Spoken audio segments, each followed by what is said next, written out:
নমস্কাৰ আকৌ ধুনীয়া ইনিংছ আপোনালোকৰ বাবে এইযোৰ খুবেই ধুনীয়া ৰেশমী কটনত কেঁচা পাত বৈ দিয়া হৈছে আৰু গোটেই ফুলখিনি টচৰ ৱৰ্কআউট কৰি খুব ধুনীয়াকৈ বনাই দিয়া হৈছে। এখন মেখেলাখন থাকিব হেভিকৈ ধুনীয়াকৈ বনাই দিয়া হৈছে। এইযোৰ আপোনালোকে ল'ব পাৰিব 5850 ৰুপিজ। ভাল লাগিলে স্ক্ৰীনশ্বট লৈ থ'ব পাৰে আৰু এইযোৰো খুবেই ধুনীয়া হ'ব। এইযোৰ খালি কটন কেঁচা পাতত বনাই দিয়া হৈছে আৰু ইয়াতো যিখিনি ফুল কৰা দেখিছে এইখিনি ফুলো টচৰ ওপৰত কৰি ধুনীয়াকৈ বনাই দিয়া হৈছে। হেভি মেখেলাৰ এইযোৰো ডিছকাউণ্ট কৰি ল'ব পাৰিব 5850 টকা। ভাল লাগিলে স্ক্ৰীনশ্বট লৈ থ'ব পাৰে।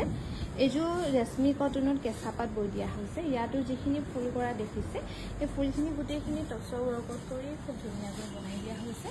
এখন মেখেলাখন থাকিব লগতে এইটো থাকিব ব্লাউজৰ পিচটো। এইযোৰো ল'ব পাৰিব 5850 ৰুপিজ। ভাল লাগিলে স্ক্ৰীনশ্বট লৈ থ'ব পাৰে।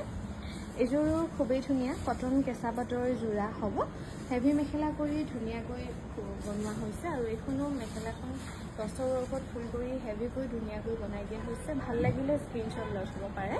আমাক যোগাযোগ কৰিব পাৰিব 9678284538 নাম্বাৰত।